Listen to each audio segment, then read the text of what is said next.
All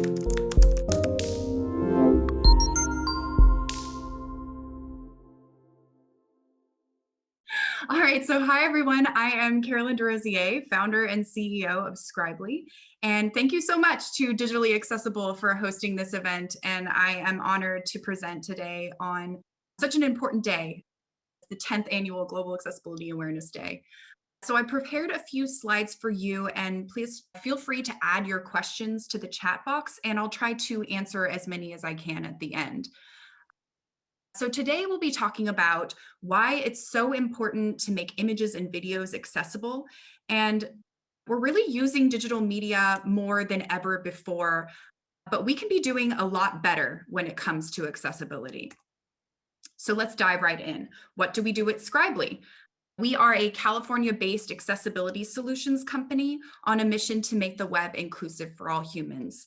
And we have a team of specialized writers that helps digital media providers of all sizes make their images and videos accessible. And that's especially true for people who are blind, low vision, or deaf or hard of hearing. So we work primarily with the editorial and content marketing teams at the pre-publication or pre-production stage. And we also help fix accessibility errors for live clients. Some of our clients include virtual galleries, image and video archives, news agencies, e-commerce brands, social media influencers, and educational providers. Bottom line, if you're creating digital media, we can help you make it accessible. So how do we make images accessible exactly? Well, we do that by writing alternative text, also known as alt text, which is a short description about the length of a tweet that explains what an image looks like. Alt text kind of works behind the scenes of a website. It's this small but mighty piece of HTML code that allows screen readers to read text descriptions out loud to users. And if an image does not have alt text, the screen reader will actually just skip right over the image or replace it with AI. Alt text also helps search engines catalog the massive amount of visual content on the web. So alt text helps Google actually match search queries to image results. So here are Scribely's top 5 tips for getting started with alt text. First, identify the primary focus or subject of the image. And in the case of the photo on this slide here, that primary focus would be a person. Next, analyze the content and meaning, context, meaning, and function of the image. The context of this image is actually what I'm talking right now, which is writing alt text. So we'd need to mention the person is actually typing on a laptop. Next step is to pinpoint relevant details and SEO keywords. So for this image, maybe work, home, focus, laptop, computer, person, writing, typing, those are all keywords that we'd want to include. We want to make sure to keep it short, but not leave out any critical details. So you don't need to mention what they are wearing in this case, which is a white long sleeve t-shirt with light denim blue jeans, or where they are sitting, which is on a bright orange rug leaning against a white couch. It is relevant, however, to Scribely that they are actually writing.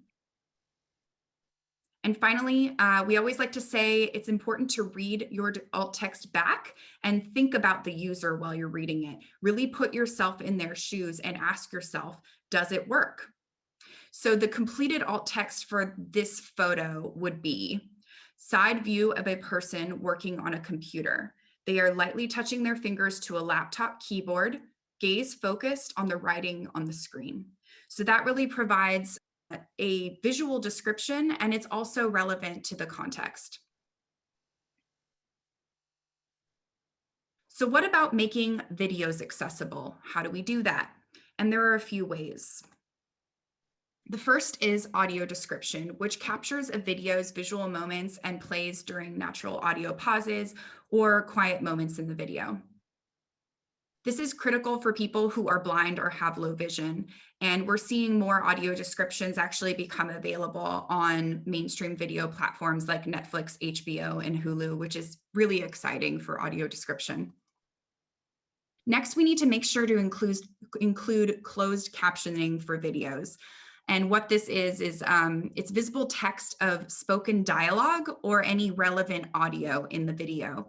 And closed captions are really intended for people who are deaf or hard of hearing, but also others can benefit as well. And we'll get into that on the next slide. We also need transcripts. A transcript contains all of the dialogue, relevant audio, and also the described visual content in the video. And last, we have video descriptions. Basically, that's a short summary of what is happening in the video that is intended primarily for social media. So now we'll play an example of a short video on this slide.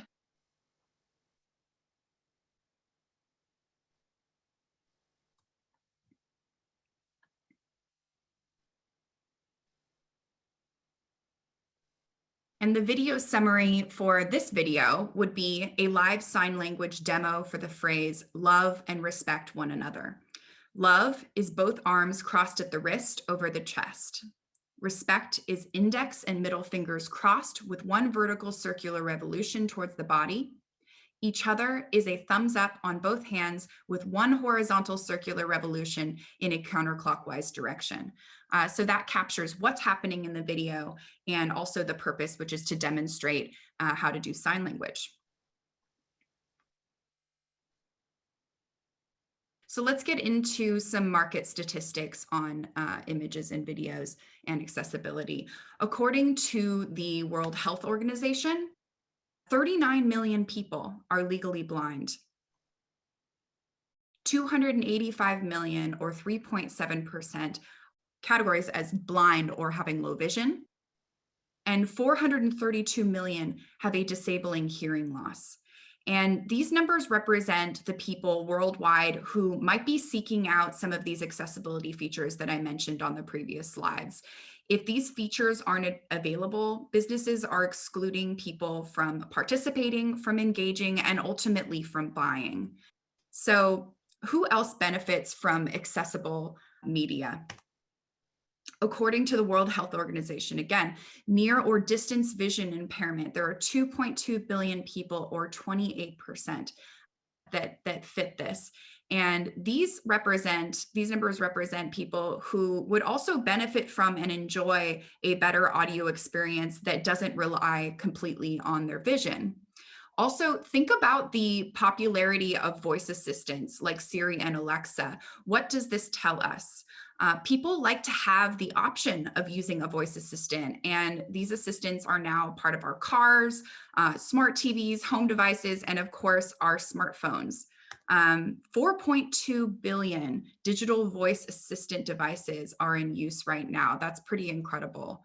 And also we're seeing, just in terms of other audio experiences that are happening, audio books and podcasts are also on the rise, which are both showing strong projected growth.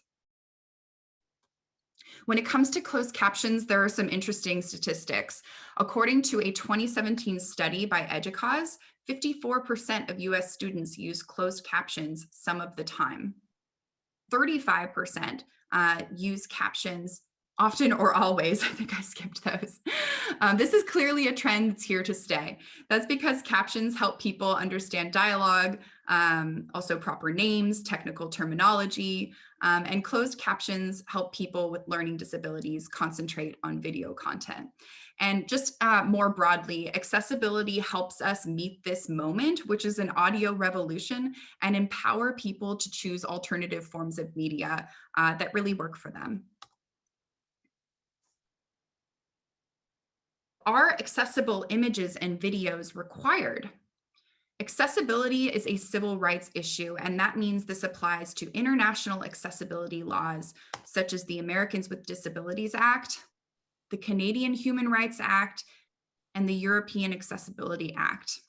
Also, in 2010, President Obama passed the 21st Century Communications and Video Accessibility Act, which is basically an updated accessibility requirements for modern telecommunications and video.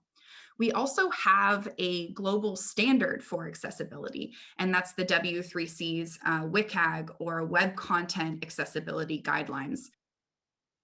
And WCAG is recognized by courts all over the world when hearing and resolving digital accessibility lawsuits. It's really the authority for and the standard for web accessibility. So now I'd like to do an exercise that Scribely uses quite often for accessibility testing and QA. And this exercise helps simulate the experience of a blind person navigating images with a screen reader. And we use what's called what's a Chrome extension called Web Developer. And this allows us to replace all of the images on a web page with the available alt text that's been provided in that website's code. And when we turn this feature on, the images are grayed out and all you can see is the alt text. So that the descriptions are completely in the images place. And we do this on, we can do this on any web page, and that means so can you. So if you're interested in in checking this out, I definitely recommend it. It's very helpful for testing accessibility. So now I'm going to play a short video that shows 3 different types of websites. And just keep in mind that these are all templates. They're not real websites. And for each one, the video shows a screen recording of a user scrolling through a web page with all of the visuals in view. And then we also see another screen recording of the same website with alt text displayed instead of images. So let's start up the video now. And there's no audio. I'm just going to kind of talk through it. Okay, so the first is a yoga studio, and the visuals show you what you might experience at this studio. You can kind of get a sense of what to expect. And when the view changes, we see that the image file name has actually been added to the alt text instead of a description. So we really don't have any sense of the experience anymore. The second is a portfolio or gallery of an interior designer's work. So in this case, the images are artistic and intended to show kind of the design aesthetic for this artist. And again, when we change to the other screen recording, this website is showing image file names instead of alt text. And this really creates a poverty of information for users. And the last website is an e-commerce website using images to display products for sale. And without these images, how would a blind user know what to buy? Just imagine, trying to navigate this website and buy one of these pieces of clothing without these images. So now I think it's a good time for reflection. What is your website without its images and videos? And think about images and videos that you're using just across your website. It could also be your social media, your applications, your digital ads, really any digital content that's visual or has an audio experience. What do your images mean for your business? Do they show what an experience is like in the case of the yoga studio? Are they displaying works of art, or are they actually explaining your products in a way that you wouldn't find in any other text on your page? Why did you select those images in the first place? Why are they important? Have you listened to your website using a screen reader, or have you turned on the web developer tool that I showed you in the last video to read the alt text in place of your images? How would users search and discover your images online? Have you actually included the right keyword search terms to help them find those images in the first place? And then lastly, are your images easy for you to find? How are you organizing your images within your own internal databases? And are you following photo and video metadata guidelines and standards for maintaining those digital archives? So just some questions to think about around images and how you can improve your operations overall. So accessibility is great for users. It's also great for business. And here are a few of the top business benefits. You can deliver better web experiences. Accessible websites are more functional, they're fast, effective, and flexible. So these are good guidelines to follow when building a website in general. increased brand image or loyalty. Customers want the brands they support to be socially conscious. And according to Business Wire, 46% of customers pay close attention to this. You can also improve your SEO and indexing. Search engines cannot actually see your images, so they rely on words to index your visual content. You can also attract new customers. Many people benefit from accessible experiences. And according to an organization called Return on Disability, people with disabilities and their network of family and friends have over 13 trillion in annual disposable income. And that's a lot of buying power. And finally, you can also avoid complaints, of course, and potential lawsuits. Web accessibility is required by global disability rights, laws, and regulations, and that means everyone with a web presence must comply. So for all of these reasons and more, focusing on accessibility just makes good business sense. Accessibility also applies to social media, as I mentioned. And if you're new to accessibility, this is a great place to start. Think about your social media kind of as an extension of your website, and you need to make sure your content there is inclusive for all of your fans and followers. And these days, social media is often your first impression, right? It's a great way to build engagement with your brand over time and attract some new customers to want to go to your website. So I recommend establishing a solid process with your marketing team around this. Okay, so now it's time for another video. And I'd like to ask everyone, a rhetorical question, which is, have you tried to turn on VoiceOver or TalkBack on your phone? These are actually screen readers that are available to you if you have a smartphone. And if you're feeling brave, you can try this on your own. So in this video, you're going to experience what it's like to scroll through an Instagram feed with the VoiceOver feature turned on, which is the iPhone's accessibility feature. And just keep in mind, this is actually a fake Instagram account that shows funny internet memes. And I know it's missing alt text for every photo because I created it and left it out to make my point today. So in the video, you'll hear Instagram's AI try to guess what's in the image. And you'll notice that sometimes it reads the actual text displayed within the image, and other times it just has no idea and ends up just saying photo, which is not very descriptive or inclusive. So I hope the audio will come through right now. I'm going to play the video. Image. Friend, my job has pretty good lunches. What about yours? Image. When the boss is coming and you need to pretend you're doing something. Photo. Photo. Yeah, so that was not a great experience, right? People who are blind or have low vision are on Instagram and they want to engage with brands and businesses like everyone else. And if you're not including alt text, they don't know what your images are, and there's no reason to follow, engage, or buy from you. So that's why we also provide a service of actually training marketing teams to do this and how to make their social media more accessible. So now for a more inclusive Instagram experience. This just happens to be the Instagram for the Say My Meme podcast. I co-host this podcast with Will Butler of Be My Eyes. Basically, every Monday we describe internet memes and then post them that week on Instagram with descriptive alt text and captions.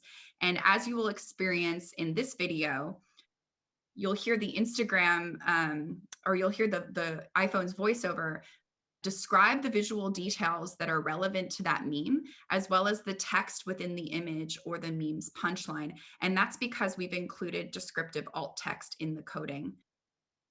And just to mention, you won't see them here, but if the meme is a video or a GIF, that's when you include that visual description in the Instagram caption. So let's watch the video now. Photo by Say My Meme Pod. Buster Bluff in a red sweater looks up to tell you something unsettling all too casually. Text on image reads, Friend, my job has pretty good benefits. 401k, vacation, and catered lunches. What about yours? Me. They do allow some nervous crying. A man squats down to hammer the next nail into a sandy beach, outlining the ocean's retreat.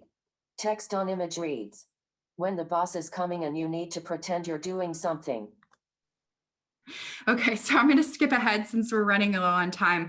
But as you can see, that was a better user experience for people. And if you want to start adding alt text to your posts, you can just, for any new posts that you're doing, you can just tap advanced settings and then scroll down to alt text and enter it there. And if you want to do this for older posts, you can click on the post and then tap more options. And under edit, you'll find an edit alt text at the bottom right corner of the image. Okay, so now to get into why we can't use AI to explain these images. AI computer vision for images just misses the mark on accuracy, detail, and creativity. Some progress has been made with identifying potential keywords and objects in photos, but we really are a long way from being able to use computer vision for accessibility purposes. So on this slide, we have another photo. And first, I'm going to give you two AI alt descriptions. And these are from prominent tech companies that are leaders in the development of AI computer vision. So first, for this image, we have a group of bottles on a rocky surface. The second description is shoe or packaged goods. So this is not a picture of a group of bottles on a rocky surface, rather, I guess, a group of boots on a snowy surface. And the second description, shoe and packaged goods, is a little bit closer, but it's still pretty vague and obscure and probably likely to invoke some different visualizations in people's minds. So here's Scribely's version of the alt text for this image. Coffee in the outdoors. Aerial shot of Stanley's classic 16-ounce thermos pouring into 3 camp mugs resting in the snow. And we also see 3 pairs of hiking boots framing the picture. So bottom line, AI is not close to describing images right now. And the truth is, we don't really need it for this work. Alt text is not one of those mundane tasks. It's actually a part of, if you think about it, just creating content and making your website a great experience. So that belongs with human beings for the moment. What about AI for videos? So we're using automated closed captions, and this is called automated speech recognition, or ASR. And essentially, ASR converts it converts speech to text, and it gets us started with captions, but we can't really rely on it to do all of the work. We need humans to fix the errors that AI makes with captions and also do quality checks. So here are some of the common errors we're finding with ASR closed captions. All right. So first up, we have a lot of errors that we're seeing with names or also speaker labels. And this is creating problems with, understanding the video content in general. We also see a lot of bad punctuation and grammar, and this is a real problem. Some AI captioning services don't actually even try with these, and you'll find all uppercase or lowercase letters and just no punctuation at all. Next up, we have ASR, just has a lot of trouble with accents in general that or other than the typical American or English accent. It's not trained to hear all of the different ways we pronounce words. Maybe one day this will get better, but we're just not there right now. Automated closed captions also miss nonverbal sounds a lot of the time, and those relevant audio moments that we need captioned as well. And it just takes a human right now to know which sounds should be described and which ones are irrelevant. And finally, there's just an inability to discern multiple speakers or any sort of overlapping speech. And the closed captions end up kind of being just a jumbled mess of words in this case. All right. So my call to action today is I believe we can together democratize the digital world and create accessible and discoverable content. And my question for you is, what actions will we take together to make a difference? So I'm going to put my contact information up on screen in case you want to grab it. My email is Carolyn, that's Caroline at scribelytribe.com. And you can also find us on social media at Scribely Tribe. So thanks, everyone. And I think we have a few minutes for questions. If we want to answer any of those, I can do that right now. Will a separate reading description of all the visual elements in a video be an acceptable alternative to an audio description? It's a very long one. Yeah, so I think that's a question about the video description, and it's not technically a WCAG requirement, actually, but I wanted to mention it because it's notable. We're seeing that on social media, when accessibility features are not available for video, sometimes that's not possible. Maybe it's not your video in the first place, you haven't created it. In that case, it's helpful to include a short video summary, and we're seeing a lot of people do that. So they're actually putting that in the caption. An example of that is we saw the meme Instagram earlier, and in that case, I mentioned that if we were to post a GIF, we're not the original creators of that GIF. And because it's a video, we can't add alt text. So instead, we're adding a video summary, which gives you all of the visual details in that video. Thank you. We have 2 more questions. So the next one is, if my video is hosted on YouTube, are there any options to add voiceover description of visuals for blind and low vision folks? I don't think they make it voiceover recordings available right now. And so there wouldn't be a way to do that, unfortunately. So I think those videos actually would need to be edited outside of YouTube. Having said that, the YouTube automated closed captions are fairly good, actually. They don't include punctuation or grammar, but they are capturing the words and doing the best they can. And if you edit the punctuation and grammar, that's helpful. But in terms of adding audio description and creating kind of natural pauses where there aren't, that editing would need to be done outside. Thank you for that. The other question is, how should accessibility be handled on marketing displays, like in a store behind the cash counter? I don't think I understood the question there. And I'm trying to see if I can read it. Can you repeat it? Yeah. How should accessibility be handled on marketing displays? I guess I tried to input an example and they say like in a store behind the cash counter. Okay. So this is in a physical space. I think that's the question. And what I presented about today is it primarily applies to web-based experiences. So to, anything virtual, the website, social media, digital applications. And the accessibility of the physical space is kind of another issue. And it's aspect of accessibility is extremely important. But basically providing, an alternative, I would say, if that's a very important message, having people be able to receive that in a different way than just a banner. So there may be some fun kind of interactive ways to do that in a physical space. Sorry to interrupt you. The person at a marketing kiosk displays. Oh, I'm sorry. I just heard marketing displays. Okay, so a marketing kiosk. And so that would be, something that you walk up to and engage with. That definitely apply. The WCAG guidelines apply there.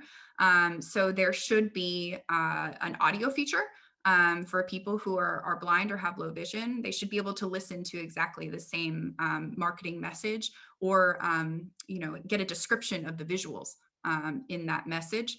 And we also would need, if there's any sort of video playing or audio that comes along with that marketing message, we'd need captions as well, so that people who are deaf or hard of hearing can engage with that. But I recommend just following the WCAG guidelines across the board, since it is a virtual experience as well. Thank you so much for being part of Global Accessibility Awareness Day and how we celebrate it. Thank you so much. And again, we're going to have your presentation and be on our website as well in yours. And yeah, thank you. Really appreciate it. Thanks for having me.